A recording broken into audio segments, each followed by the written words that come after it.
किशोर, तुम ठीक तो हो ना? हाँ मैं ठीक हूँ।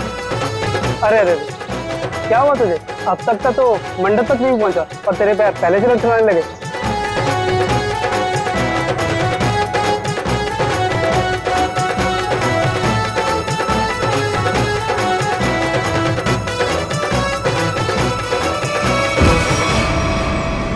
ओ नो, अरे अरे कोई एम्बुलेंस को बुलाओ जल्दी। किशोर उठो, आंखें खोलो। अरे कुछ पानी तो लाओ यार। कोई फायदा नहीं, किशोर मर चुका है।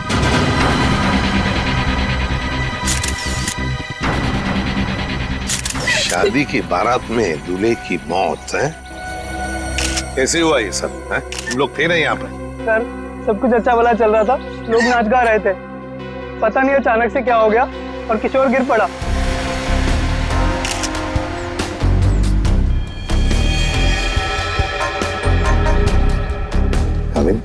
दिख रहे हो ना, आंखों के नीचे सब पीला हुआ है। हाँ सर, जहर का मामला लगता है शायद। वही हो सकता है, सड़न के बताएगा कैसा जहर है ये। क्या आप लोगों को किसी पर शक है? किसने किया होगा ये? तो ये सब सिर्फ एक ही आदमी कर सकता है, सिर्फ एक ही आदमी। कौन? मेरे पिता मिस्टर प्रतीश कुमार, सिर्फ वही कर सकते हैं। क्या तुम्हारे पिता इस शादी के खिलाफ हैं? जी हाँ, वो नहीं चाहते थे कि हमारी शादी हो, क्योंकि ये उनकी तरह अमीर नहीं था ना। उन्होंने तो हमें धमकी भी दी थी कि अगर हम लोग उनके खिलाफ जाकर शादी करेंगे तो वो इसे मार देंगे। देखो, तुम्हारे पिताजी आए हैं शादी में? वो यहाँ पर नहीं है, लेकिन उन्होंने जरूर किसी को भेजा है मेरे किशोर को मारने के लिए, जरूर किसी को पैसे दिए। वो जो मुजरिम है ना, प्रवीण कोबला, वो पापा का बहुत अच्छा दोस्त है, उसी ने मारा मेरे किशोर को, उसी ने मारा है। सर, किशोर की जान को खतरा था और अदिति मैडम ने इनको सुरक्षा दिलवाई थी और पिछले 5 दिनों से हम इनकी सुरक्षा कर रहे थे। और उसके बावजूद ये सब हो गया। सर पता नहीं कैसे हो गया ये सब, हमने तो किसी को इनके आसपास भटकने तक नहीं दिया। हाँ, फिर भी लाश तो पड़ी है ना यहाँ पर, किसी को भटकने नहीं दिया। इनमें से किसी ने मारा है मेरे किशोर को, इनमें से कोई मेरे पापा के साथ मिला हुआ है, इन्होंने मारा है। कैसी बदकिस्मत लड़की हूँ मैं, ये उसके खुद के बाप ने उसे शादी के दिन विधवा कर दिया। अदिति चलो अंदर चलो। किशोर की जान को खतरा था, है ना? तो क्या उसे किसी सुरक्षित जगह पर रखा था? हाँ सर, एक सेफ हाउस में रखा था हमने। तो वहाँ पे आप लोग यानी सिक्योरिटी थी किशोर के साथ? जी सर, हमने इन्हें कभी अकेला नहीं छोड़ा। कहाँ पर रखा था किशोर को? घर का कोना कोना छान मारो। सर। हाँ, देख, तुम कौन हो? सर ये घर की देखभाल के लिए। तुम्हारी टीम का आदमी है ये? हाँ सर, ये हमारी टीम का आदमी है। अच्छा। सर। हाँ सर, वो देखिए सीसीटीवी कैमरा, कोई भी अजनबी घर के अंदर नहीं घुस सकता।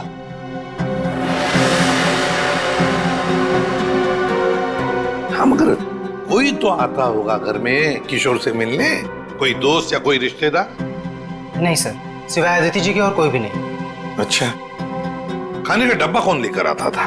सर, किशोर का खाना अदिति ही लेकर आती थी और चाय वगैरह वो खुद बना लेते थे। मतलब सिर्फ अदिति ही आती थी इस घर में? सर अंदर चेक कर लिए, इस घर में जबरदस्ती या चोरी छिपे घुसने का कोई सबूत, कोई निशान नहीं मिला है।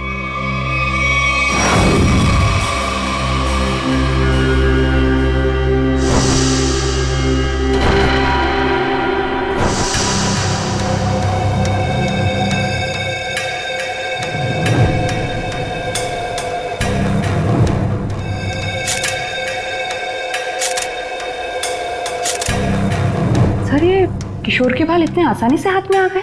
हाँ तारिका, ये बालों का आसानी से हाथ में आ जाना, इसके आंखों के नीचे पीलापन, नाक में से खून बहना, होंठ सफेद हो जाना, गला सूज जाना, ये सब के सब एक ही बात की तरफ इशारा कर रहे हैं कि इसे ऑल्सो बैक्स्टर नाम के जहर से मारा गया। मतलब रेडिएशन पॉइजनिंग?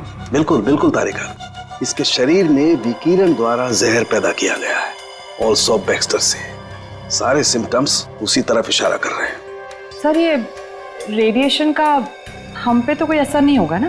नहीं तारिका, घबरा मत। इस जहर का असर तभी होता है जब किसी खाने या पीने की चीज के साथ ये जहर शरीर के अंदर जाए, अदरवाइज नहीं। तुम एक काम करो, तुम टेस्ट की तैयारी शुरू करो, तब तक मैं प्रद्युमन को बोल देता हूँ कि वो गीगर काउंटर का इंतजाम कर ले। हाँ, गीगर काउंटर मतलब? तारिका, गीगर काउंटर एक ऐसा यंत्र होता है जिससे एसीपी प्रद्युमन ये पता लगा सकेंगे कि उस सेफ हाउस में जहां पर इसे रखा गया था वहां पर ये ऑल्सो बैक्स्टर नाम के जहर का रेडिएशन है या नहीं, और अगर है तो कितना है। Okay sir, sure. Karan, ready है? ऑल्सो बैक्स्टर जहर। पता चल जाएगा ये जहर किशोर के शरीर के अंदर गया कहां से है। ये हमारा डिवाइस अल्फा पार्टिकल रेडिएशन ये बता देगा। बारीक से बारीक चीज को भी चेक करो, देखो रेडिएशन मिलता है क्या। Yes sir. करण,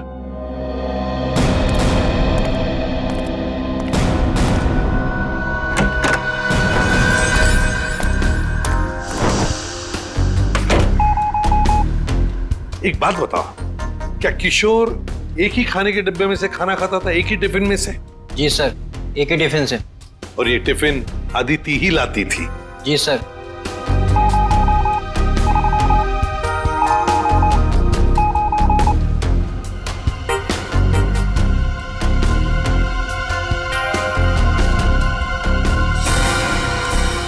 सर, पूरा किचन चेक कर लिया सर, ये रेडिएशन कहीं भी नहीं मिला। कहीं पर भी कोई भी रेडिएशन नहीं? No sir. अरे सालुंके साहब, आपने वो क्या यंत्र बताया था आपने? Geiger counter. हाँ, गीगर काउंटर। एसीपी साहब ने पूरे सेफ हाउस में इस्तेमाल किया, उसको अच्छी तरीके से चेक किया, मगर वो रेडिएशन का तो नामो निशान तक नहीं था। अरे ये कैसे हो सकता है?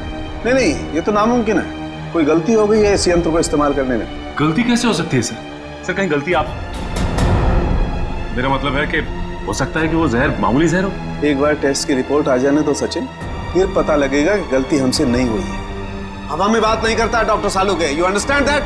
एक्सरे दिखाओ इन्हें। एक मिनट, एक्सरे दिखाओ।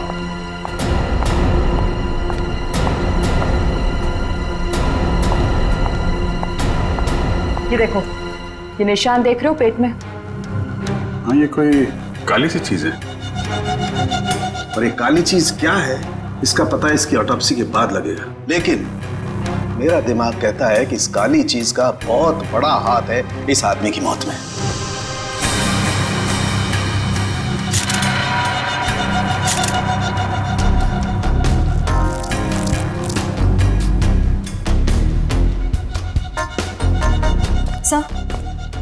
सर ये देखिए, ये बॉटल अंदर बेडरूम में टेबल के नीचे छुपा कर रखी गई थी। है क्या इस बॉटल में? काबिन सर, काम करो, चेक करो इसे, देखो इसमें रेडिएशन मिलता है क्या, पता तो चले जहर है भी या नहीं।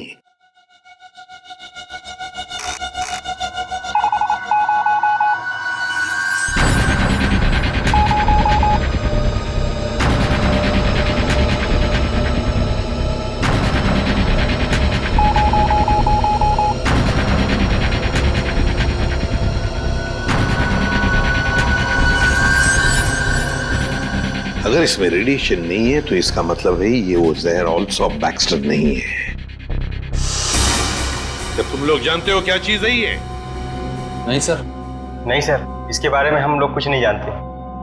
काबिन, काम करो, शादी में जितने भी लोग आए थे, जितने भी लोग, उन सब से पूछताछ करो, एक एक करके पूछताछ करो अच्छी तरह से, यहां तक कि आदिति से भी पूछताछ करो। बचे आदिति के पिता प्रतीश कुमार।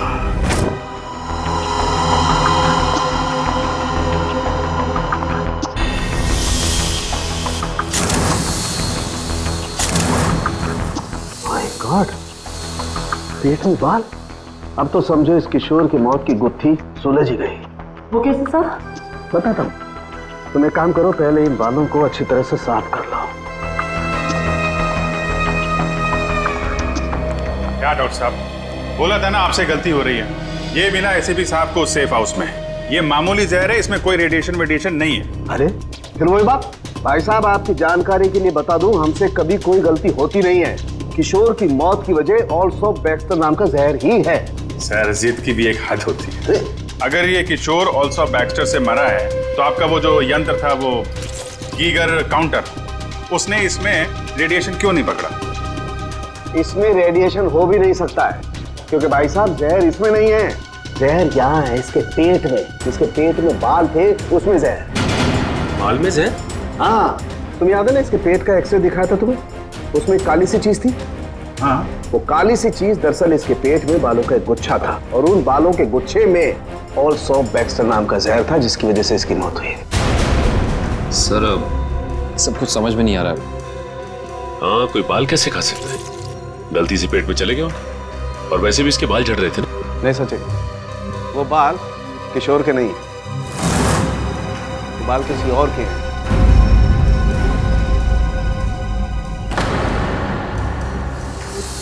और उन बाल में ऑल्सो बैक्स्टर नाम का जहर था, जिसकी वजह से इसकी मौत हुई है। मैं बताता हूं, देखो। तारिका, वो बाल लाना जरा। सब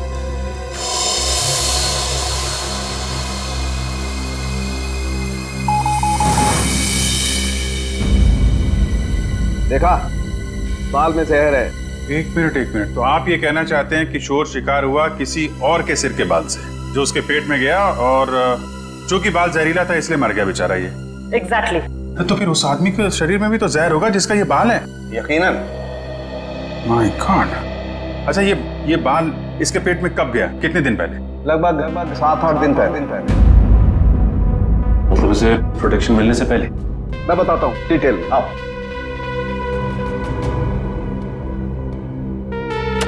ये देखो, ये बाल किशोर के शरीर में जाकर के पेट में अटक गया, और क्योंकि इस बाल में ऑल्सो बैक्स्टर नाम का जहर था, तो पूरा जहरीला रेडिएशन इसके शरीर में फैल गया। इस बेचारे को पता भी नहीं चला कि मौत इसके करीब आकर के दस्तक दे चुकी है। मतलब किशोर की मौत एक हादसा है। असली खूनी तो वो है जिसने उस आदमी को मारने की कोशिश की है जिसका ये बाल है। पता नहीं बेचारा जिंदा भी होगा कि मर गया। सर एक बात तो तय है कि ये कोई किशोर के आसपास वाला ही है, क्योंकि किशोर के खाने में किसी और का बाल कैसे आ सकता है? ये हो सकता है कि वो बाहर खाना खाने गया हो किसी रेस्टोरेंट में, और वहाँ के शेफ या कुक का बाल उसके खाने में गिर गया और गलती से इस किशोर ने खा लिया। होने को तो कुछ भी हो सकता है। इस बाल से कुछ और पता चल सकता है? अभिजीत, ये बाल किसी आदमी का है, और ये देखो, इस बाल में पिगमेंटेशन काफी कम है। पिगमेंटेशन जिससे बाल काले रहते हैं। एग्जैक्टली। मुझे लगता है इस आदमी की उम्र 40 से 45 साल की होगी। देखो, इस बाल की जड़ें सफेद हैं। अरे डॉक्टर साहब, जो इसके पेट से बाल निकले हैं वो तो सारे काले हैं। हेयर डाई का मतलब समझते हो ना? उसी का कमाल। अच्छा सर, ये ऑल्सो बैक्स्टर, ये तो बहुत ही खतरनाक जहर है, तो आसानी से तो मिलता नहीं होगा। बिल्कुल नहीं मिलता। अभिजीत, एक काम करो, पता लगाओ कि हाल ही में किसी एटॉमिक लैब से ये जहर चुराया तो नहीं गया। अगर ये पता लग गया दोस्त, हम खूनी तक पहुंच जाएंगे। करेक्ट। सर, इस बोतल में तो जहर ही है, पर एक बात समझ में नहीं आ रही कि कोई अपनी पसंद की लड़की से शादी करने से पहले खुद की जान क्यों लेगा? हो सकता है कि किशोर डरा हो इस बात को लेके कि कहीं अदिति के पिता के गुंडे उसे पकड़ न ले, और उसने ये सोचा हो कि क्यों ना जहर खाकर खुद में अपनी जान दे दे। सोचने वाली बात यह है कि किशोर के पेट में बाल गया 1 हफ्ते पहले, जब वो अपने पुराने घर में था। तो हमारी अगली मंजिल है किशोर का पुराना घर। अच्छी तरह से तलाश लो घर की, देखो क्या मिलता है। सर, किशोर और अदिति के प्यार ने एक बार फिर से साबित कर दिया कि सच्चा प्यार जात पात या अमीरी गरीबी जैसी चीजों को अपने आगे टिकने नहीं देता। पर अफसोस, उनकी ये प्रेम कहानी उसी दिन खत्म हुई जब वो हमेशा के लिए एक होने वाले थे। सर, किशोर के दोस्त ने बताया है कि हाल फिलहाल में ही वो दिवालिया हुआ है, और तभी से उसकी हालत ऐसी तंग हो गई। पर सवाल ये उठता है कि किशोर के पेट में वो जहरीला बाल गया कहाँ?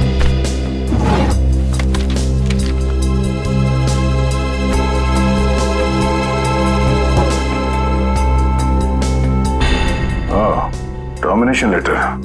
इस किशोर को नौकरी से निकाला गया था। MLM enterprises private limited. ये तो अदिति के पिता की कंपनी है। सर सर हाँ बेटी, बासी खाना है। एक मिनट।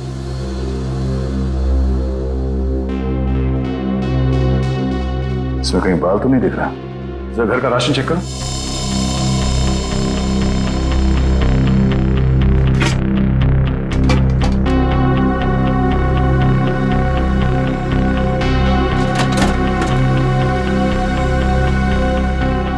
नहीं सर, इस घर में जरा सा भी राशन नहीं है कहीं भी। इसका मतलब ये खाना यहां नहीं पका है, बाहर से आया है।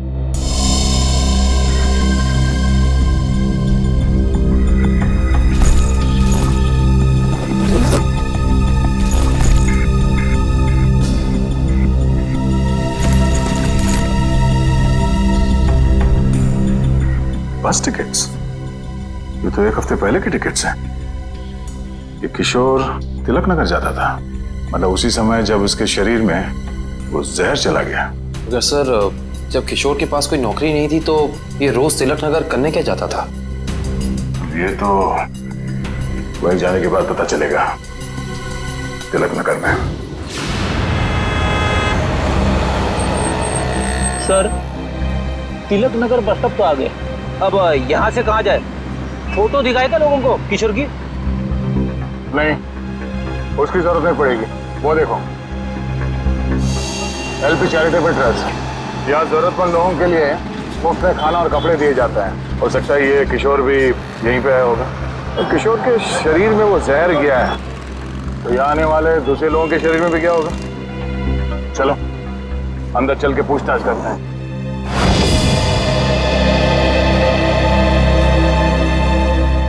एक्सक्यूज मी, हम लोग CID से। यह मैनेजर कौन है? जी मैं ही हूँ सर, अविनाश। पर यहाँ पे CID का क्या काम? इसे पहचानते हैं आप? किशोर नाम है इसका। सर ये तो अक्सर आता था यहाँ खाना खाने, पर कुछ दिन से नहीं आ रहा। सर इसे क्या हुआ? किसी ने इसका खून कर दिया। क्या? खून? और आपको ये बात जान के धक्का लगेगा कि इसकी मौत की वजह आपके यहाँ खाए खाने से जुड़ी हुई है। जी क्या मतलब? हमें इसके पेट के अंदर से बाल मिला है, जो शायद खाने के जरिए इसके पेट में गया है, और उस बाल में जहर था। अल्सूफ बैक्स्टर नाम का बहुत ही खतरनाक जहर। सर क्या कह रहे हैं आप? हम तो बहुत सावधानी बरतते हैं लोगों को खाना देने से पहले। ये हमारा बावर्ची है, इससे आप पूछ सकते हैं। अब ये बताइए कि किसी और ने भी शिकायत की थी खाने में बाल होने की? हाँ सर, कुछ शिकायतें आई तो हैं। साहब मैंने पूरी सब्जी फेंक दी थी जिसमें बाल निकले। पर किशोर को कैसे पता नहीं चला कि उसके खाने में बाल है? वो इसलिए क्योंकि उसकी आंखें बहुत कमजोर थी, बहुत हाई पावर का चश्मा पहनता था, और शायद उस दिन उसने वो चश्मा ना पहना हो। अच्छा, इन साहब के अलावा कोई और भी खाना बनाता है यहाँ पे? सर कोई एक हो तो मैं बताऊं। यहाँ तो कई लोग आते हैं दिलों में भावनाएं लेकर, और खाना पकाने में हमारी मदद करते हैं। तो जो लोग अक्सर आते हैं खाना बनाने के लिए, उनका कोई रजिस्टर, कोई लिस्ट होगा ना? एक मिनट सर। एक मिनट। जी सर। सर इसमें तो 70-75 लोगों के नाम है। कैसे पता चलेगा कि किशोर के खाने में किसका बाल गया था? याद है ना डॉक्टर सालुंके ने क्या कहा था? उस आदमी की उम्र 45-50 साल है, और वो बालों को डाई करता है। 45-50 साल और बालों को डाई करता है? और शायद उसकी तबीयत भी अभी खराब होगी, क्योंकि उसके बालों में जहर है, तो वो जहर उसके शरीर में फैल गया होगा। हाँ साहब, वो शायद रमेश जी ही होंगे, इसलिए कि जो आप उम्र बता रहे हो ये उनकी थी। और साहब वो भी बाल रंगते थे, और करीब करीब साहब वो एक हफ्ते से यहाँ आए भी नहीं। रमेश, हाँ जरा उसका एड्रेस देना हमें।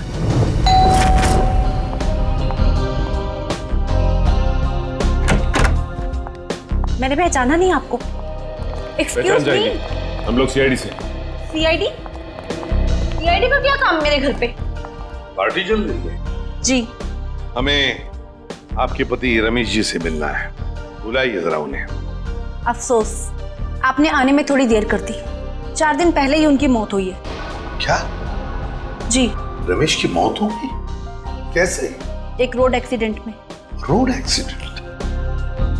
आपके पति की मौत हो चुकी है, और आप यहाँ जश्न मना रही हैं। किसी के जाने से जिंदगी तो नहीं रुकती, जाने वाला चला गया। सुन लिया? सही है। ये मौत हुई कैसे? इसमें भी रमेश की गलती थी, गाड़ी चलाते चलाते सो गया। वो कहते हैं ना, नजर हटी दुर्घटना घटी। सर ये एक्सीडेंट जहर की वजह से ही हुआ होगा। क्या बात है अलीशा, सीआईडी यहाँ क्यों? रमेश की मौत की पूछताछ करने आए हैं। आपकी तारीफ? ये मेरे दोस्त हैं राहुल। अरे छोड़िए ना ऑफिसर, जो चले गए उन्हें क्या याद करना। आइए आप लोग भी हमारे साथ पार्टी एंजॉय करिए। ज्यादा बात मत करना, समझे? यहाँ एक मौत की पूछताछ हो रही है, समझे आप? इनके पति रमेश की मौत हुई है जहर से। हमें तो शक होने लगा है कि रमेश को जहर तुमने ही दिया होगा और शायद उसमें इनकी मदद ली होगी आपने। आप मुझ पर शक कर रहे हैं? जी हाँ, कुछ कहना है आपको? हमें रमेश के डीएनए सैंपल्स लेने हैं अभी, इसी वक्त। आपने आने में देर कर दी, अफसोस। अब तो उनकी अस्थियां भी बहा दी हैं मैंने। लेकिन कुछ तो होगा घर पे, उनका ब्रश, उनकी कंघी वगैरह। आप कल नहीं आ सकते? आप क्यों मेहमानों के सामने बेइज्जती कर रहे हैं? देखो मैडम, अगर हमने तुम्हारे घर की जबरदस्ती तलाशी ली और तुम्हें अपने साथ ब्यूरो ले गए तो तुम्हारी दुगनी बेइज्जती होगी। जी आइए।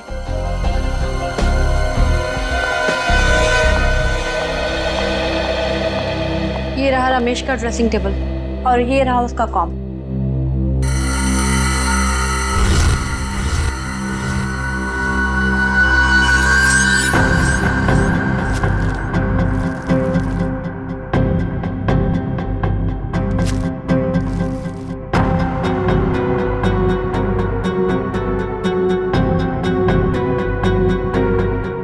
आशय, सर हेयर ब्रश मिला है, इस पे कुछ बाल भी है। ये ID. RAC nuclear research centre. Alisha ji, आप RAC न्यूक्लियर रिसर्च सेंटर में काम करती हैं? जी हाँ। अच्छा सर, ये ऑल्सो बैक्स्टर, ये तो बहुत ही खतरनाक जहर है, तो आसानी से तो मिलता नहीं होगा। बिल्कुल नहीं मिलता। अब जीत एक काम करो, पता लगाओ कि हाल ही में किसी एटॉमिक लैब से ये जहर चुराया था। सर उनके सामने रिसर्च सेंटर के बारे में बताया था, याद है? अलीशा जी, ऑल्सो बैक्स्टर, ये जहर ऑल्सो बैक्स्टर जिसकी वजह से आपके पति रमेश जी की मौत हो गई, वो अक्सर वहीं पे पाया जाता है जहां पर यूरेनियम कोर या फिर न्यूक्लियर रिएक्टर होते हैं। कह दीजिए अपने मेहमानों को, या आपके लिए ये पार्टी खत्म। भाई हो सकता है आप लोगों को जानकर दुख हो, लेकिन अनीशा खूनी नहीं है। और इतने यकीन से कहने की वजह? क्योंकि रमेश का खून हुआ ही नहीं है, वो बेचारा तो वाकई एक्सीडेंट में मारा गया। लेकिन उस लिस्ट में सर 40-45 साल का यही एक आदमी था, रमेश। क्योंकि उस वक्त मुझे मालूम नहीं था कि पिगमेंटेशन की वजह जहर नहीं है, उम्र नहीं है, बल्कि पिगमेंटेशन की वजह है ड्रग्स और केमिकल्स। अब ये नया चक्कर क्या है साल के साथ?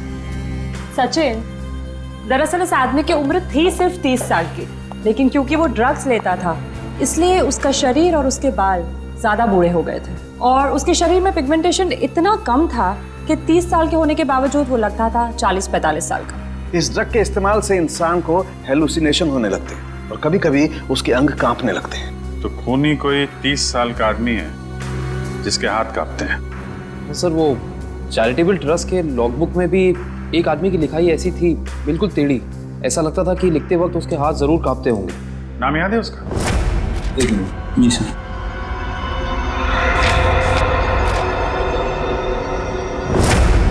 हाँ सर, निशांत कुमार। निशांत कुमार, पता लगाओ इस निशांत कुमार का एड्रेस। पता नहीं सर, हम सबको यहाँ क्यों इकट्ठा किया है? कुछ पता चला मेरे बेटे निशांत का? नहीं माजी, अभी तक नहीं, पर हमें शक है कि निशांत पे किसी जहर का असर हुआ है। क्या? वहाँ संभालिए अपने आप को। आपको इस बात का पता कैसे चला? हमने कहा ना, हमें शक है, यकीन नहीं है। आप ये बताइए, ये निशांत है कहाँ? जी वो 4 दिन पहले दिल्ली के लिए निकले थे, वहां से उनका SMS आया कि वो सही सलामत दिल्ली पहुंच गए हैं। उसके बाद से उनसे कोई संपर्क नहीं हो पाया। क्या वो SMS हम देख सकते हैं प्लीज?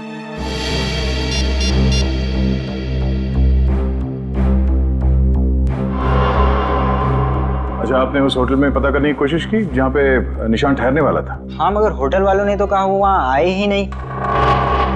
हमने एयरलाइंस में भी पता किया, लेकिन वहाँ से पता चला कि उन्होंने कोई फ्लाइट पकड़ी ही नहीं। मतलब निशान दिल्ली गया ही नहीं, झूठ बोला उसने आप लोगों से? मुझे तो कुछ भी समझ नहीं आ रहा है कि ये सब हो क्या रहा है। या संभालो अपने आप।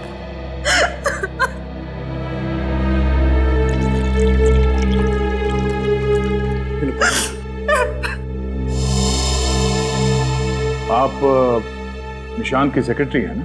जी सर, मैं उनकी सेक्रेटरी सूजी हूँ। उसने अपने शेड्यूल में कहीं लिखा था कि वो दिल्ली जाने वाला था? नहीं तो। सर, निशान ने ऐसा पहले कभी किया है? सर वो आप कुछ कहना चाहती हैं? नहीं नहीं। निशान के साथ एयरपोर्ट कौन गया था उसे छोड़ने के लिए? उसने प्राइवेट टैक्सी मंगाई थी, वो मिला भी था मुझे घर के बाहर। मुझे तो बड़ा ठीक ठाक लग रहा था। मतलब एयरपोर्ट पे गया था निशांत टैक्सी में बैठकर, मगर उसने फ्लाइट नहीं पकड़ी, वहां से कहीं चला गया। पता करना पड़ेगा एयरपोर्ट से ये निशांत गायब कहाँ हो गया। कविन, उस दिन निशान कहाँ घूम रहा था GPS सिस्टम में पता चला? यस सर, ये देखिए सर। पहले बांद्रा की तरफ गया, फिर उल्टी दिशा में विले पार्ले, और उसके बाद दादर। सर, ये निशान हमसे झूठ कह रहा था कि वो दिल्ली जा रहा है, बल्कि सच ये है कि वो शहर के अलग अलग हिस्सों में देखा गया। ये देखिए, और यहाँ पे ऊपर नीचे घूम रहा है ये। उसका आखिरी लोकेशन तो विरार के आगे दिखा रहा है। शहर के बाहरी इलाके में। ये निशान के दिमाग में जरूर कुछ ना कुछ खिचड़ी पक रही थी। सर, हो सकता है निशान को जहर भी इसी खिचड़ी की वजह से दिया गया है। उसे जहर दिया किसने और क्यों दिया है, ये तो विरार वाली आखिरी लोकेशन में जाने के बाद ही पता चलेगा।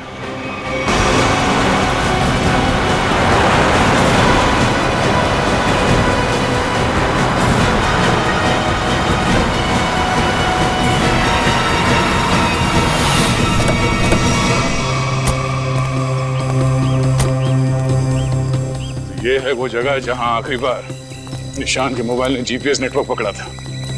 अजीब बात है ना सर, कोई भला अपनी फ्लाइट मिस करके ऐसी जगह पे क्यों आएगा?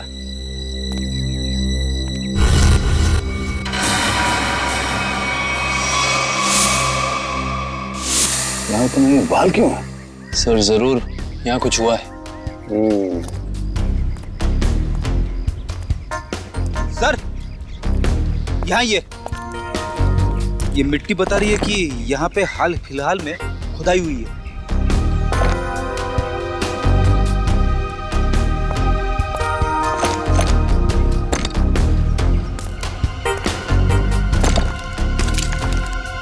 सारी जगहों को खोदो जल्दी।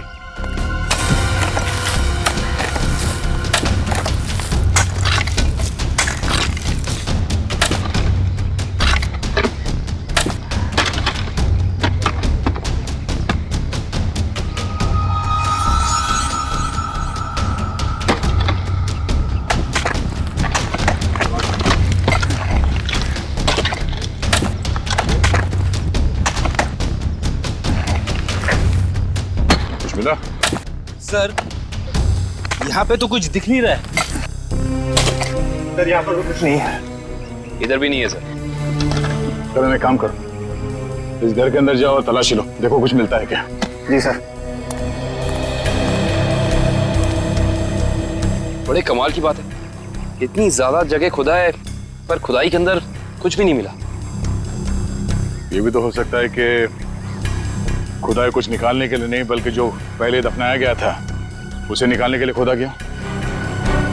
सर, हाँ, ये देखिए घर के अंदर से क्या मिला सर।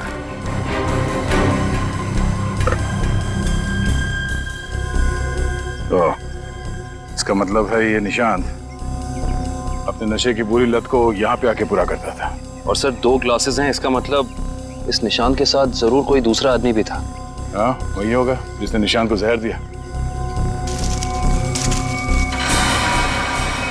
सर, आप रेडी? ये देखिए, यहाँ पे किसी का हाथ है। ये देखिए। मुझे हटाओ।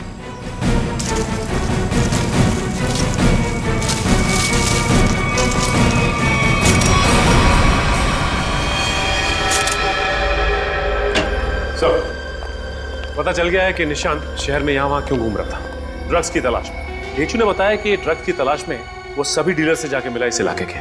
और वो जहर एल्सॉप बैक्स्टर, वो कहाँ से चोरी हुआ, कुछ पता चला? यस सर, अगेस्ट्योल इलाके के एक रिसर्च लैब से। हाँ, मगर ये चोरी क्यों हुई और किसने की, ये अभी तक पता नहीं चल पाया सर। डॉक्टर साहब, ये निशांत ये कितने दिन पहले मरा है? 4 दिन हो गए इसकी मौत को। 4 दिन पहले? अब ये क्या बात कर रहे हैं सर आप? 3 दिन पहले इस आदमी ने SMS भेजा अपनी वाइफ को। सोचना भी मत अभिजीत कि हम लोगों से गलती हुई है। बॉस, इसकी लाश पर से मुझे कीड़े मिले, वो कीड़े जो इंसान के मरने के बाद उसके शरीर पर पाए जाते हैं, जिन्हें मैगट्स कहते हैं। और इन कीड़ों ने लाश के ऊपर जो अंडे दिए हैं वो 4 दिन पुराने हैं। इसका मतलब बात साफ है, इसकी मौत को 4 दिन हो चुके हैं। मतलब निशान ने अपनी पत्नी को SMS नहीं भेजा है, किसी और ने भेजा है, शायद उसके खूनी ने। लेकिन खूनी ने ऐसा किया क्यों होगा? ताकि ये लोग पुलिस में इसके गायब होने की रिपोर्ट न लिखाएं और उसे थोड़ा और वक्त मिल जाए वो चीज ढूंढने के लिए जिसकी वजह से वो सारे गड्ढे खोद रहा था। एक बात और अभिजीत, उस आदमी की निशांत के साथ मरने से पहले हाथापाई हुई है। ये देखो, इसकी गर्दन पर यहाँ दाईं तरफ कुछ खरोंच के निशान है और यहाँ बाईं तरफ ये चोट के निशान है।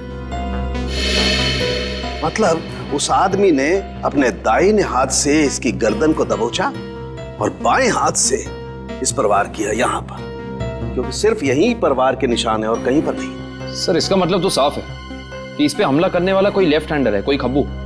तो इस केस में कोई ऐसा है जो खब्बू है।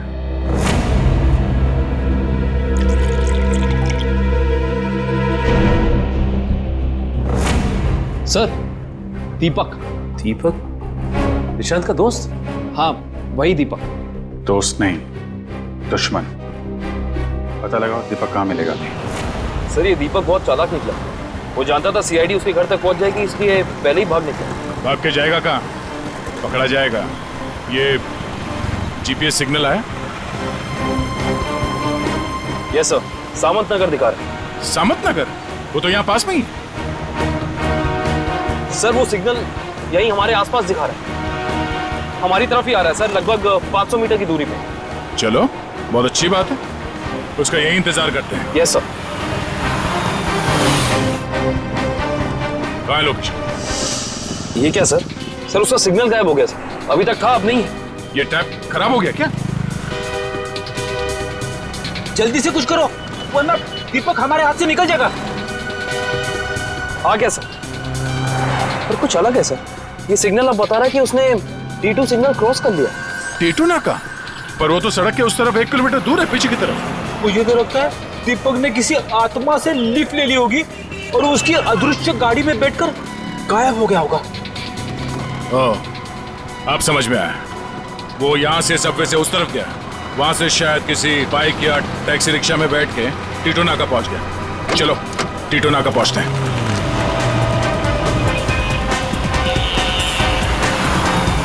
वो हमारे आसपास ही है सर। कहाँ है? दिख तो नहीं रहा। आ रहा है।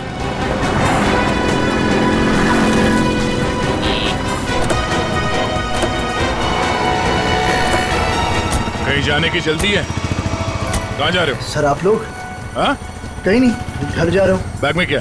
बैग में कुछ नहीं है सर। खोलो। सर, कपड़े हैं सर। बैग खोल। दिखा। सर, कुछ नहीं है बैग में सर। सर कपड़े ऐसे होते हैं?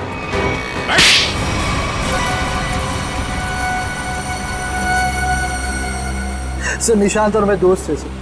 हम लोग साथ मिलकर सारे काम करते थे, साथ मिलकर हम लोग ड्रग्स का नशा भी करते थे। तो एक दिन ऐसे ही शराब के नशे में आकर हमारे ड्रग डीलर ने हमें बताया कि उसने हाल ही में कोई करोड़ों रुपए की डील साइन की और 2 दिन के बाद पता चला कि वो अरेस्ट हो गया।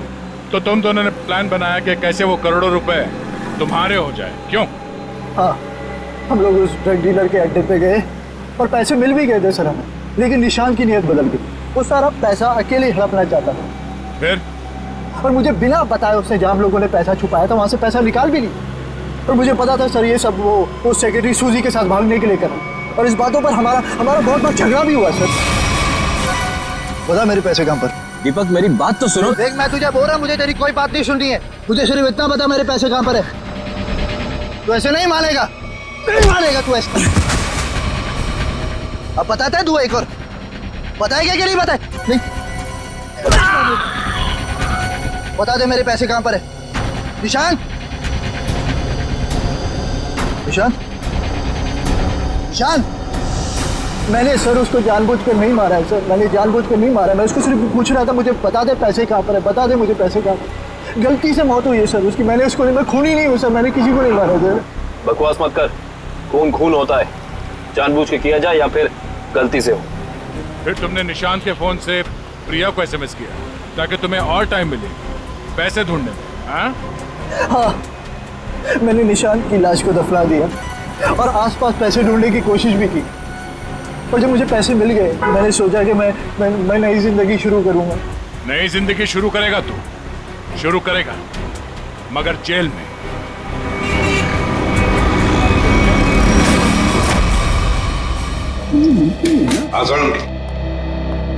बस पहेली तो और उलझ गई है। या सालुंखे, तू सिर्फ पहेलियां उलझाता रहे, बता कुछ भी मत, बता तो सही मिला क्या है। हेलो बस, ऑल्सो बैक्स्टर जहर 3-4 दिन में अपना असर कर देता है। 3-4 दिन लेने में इंसान की मौत हो जाती है, लेकिन निशांत को यह जहर इतनी कम मात्रा में दिया गया कि उसकी मौत इतनी जल्दी नहीं हो सकती। हाँ सर, इसे तकरीबन 20 दिनों तक ये जहर दिया जा रहा था, वो भी बिल्कुल कम मात्रा में, ताकि जब वो मरे तब उसकी बॉडी में यह जहर डिटेक्ट ही ना हो। और हमने उस ड्रग डीलर को पकड़ा 1 हफ्ते पहले, तो कहीं ऐसा तो नहीं कि इस निशांत की मौत के पीछे दीपक के अलावा कोई और ही है? हो सकता है, और ये और कोई कौन है इसका पता देगा हमें एक बार। आओ बस चलो।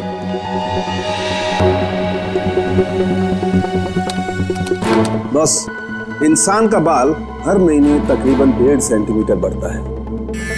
जिस दिन इस निशांत को जहर दिया गया, इस जहर ने बाल पर अपना निशान छोड़ दिया। ये देखो, ये डॉट। और हर रोज निशांत को एक निश्चित मात्रा में जहर दिया गया, और हर रोज उस जहर ने अपना निशान बाल पर छोड़ दिया, सिवाय ये 23 तारीख और 24 तारीख। हाँ, और 25 से फिर से देना शुरू कर दिया। सर, अब 23 और 24 तारीख को निशांत का पूरा परिवार शहर से बाहर गया था। हाँ श्रेया, 23 और 24 को निशांत का पूरा परिवार शहर से बाहर गया था। निशांत शहर में ही था।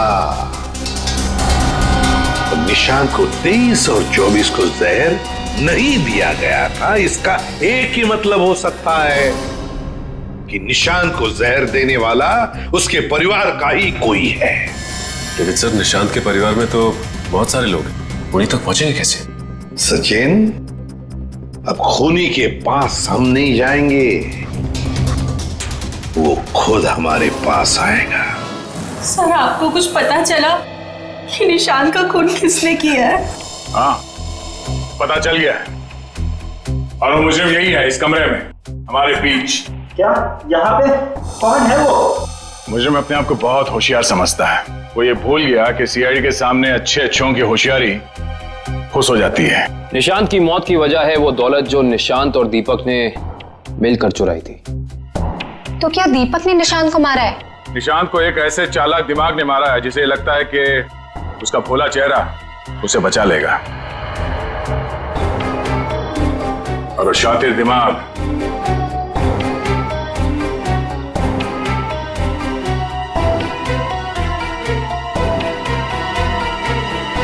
तुम हो। ये क्या कह रहे हैं आप? मैंने किसी का खून नहीं किया है। झूठ मत बोलो। अब ये भी जानते हैं कि तुमने वो जहर कहां से चुराया। अपना ड्रामा बंद कीजिए सूजी जी। जहां निशांत मारा गया, हमें वहां से आपके बाल मिले। जरूर कोई मुझे फंसाने की कोशिश कर रहा है। मैं निर्दोष हूँ। दिव्या, गिरफ्तार कर लो इसे। छोड़ दीजिए मुझे, मैंने कुछ नहीं किया। इसे सजा कानून नहीं, इसे एक पत्नी देगी। मैं छोड़ूंगी नहीं इसे। दिव्या, इसे सजा अदालत ही देगा। अब तो आप लोगों को पता चल गया होगा कि सीआईडी और फॉरेंसिक साइंस के सामने कोई मुजरिम छुप नहीं सकता। हमारे पास फॉरेंसिक लैब में वो डीएनए सैंपल है। कल उस डीएनए सैंपल के टेस्ट के बाद पता चल जाएगा कि वो मुजरिम सूजी ही है।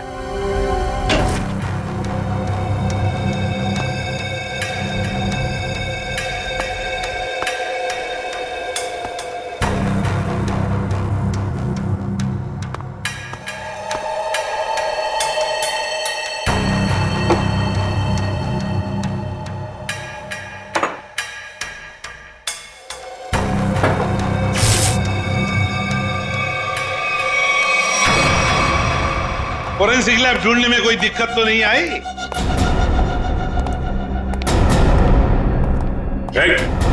भागने की कोशिश भी मत करना। तुम्हें क्या लगा ये बच्चों का खेल है? हमें पहले से ही पता था कि सबूत चुराने के लिए तुम जरूर आओगे और आ गए। लेकिन एक बात तुम्हें पता नहीं कि सबूत कोई था ही नहीं। मुंह दिखाई हो जाए सर इनकी। नेकी और पूछ-पूछ।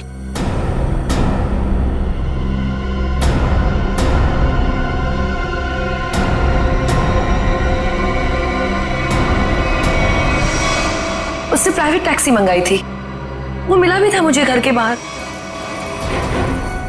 शीतल? शीतल तुम? छोड़ दो मुझे, वरना मैं इसे गोली मार दूंगी। बेवकूफी मत करो, गन नीचे रखो।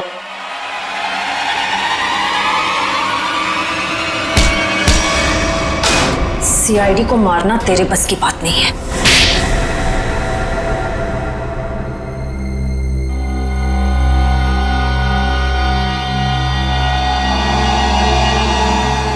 मैंने जो कुछ भी किया मेरी बेटी की मौत का बदला लेने के लिए किया। निशांत? निशांत को क्यों मारा? क्या तुम्हारी बेटी की मौत में निशांत का हाथ था? हाँ, उसे ड्रग्स की लत लग गई थी। 2 साल पहले वो ओवरडोज से उसकी मौत हो गई थी। मुझे वही ड्रग्स निशांत के घर से मिली। तो तुम अच्छी तरह से समझ गई थी कि तुम्हारी बेटी को ड्रग्स की लत में डालने वाला कोई और नहीं बल्कि निशांत है। हाँ, आज वो अगर जिंदा होती ना तो बिल्कुल तुम्हारी उम्र की होती। उसकी भी शादी हो रही होती, जिंदगी में कुछ करके वो भी कुछ बन रही होती। निशांत ने ऐसा कुछ नहीं होने दिया, सब बर्बाद कर दिया निशांत ने, सब बर्बाद कर दिया। फिर मैंने सोच लिया कि मैं निशांत को मार डालूंगी और मैंने उसे आहिस्ता आहिस्ता वो पॉइजन देना शुरू कर दिया। मैंने कहीं पढ़ा था कि ये स्लो पॉइजन इतनी आसानी से शरीर में मिलता नहीं है। जहर पाया कैसे तुमने? कहां से चुराया? मैंने उस लेबोरेटरी के असिस्टेंट से पहले दोस्ती कर ली, उसके बाद पैसों का लालच देकर खरीद लिया।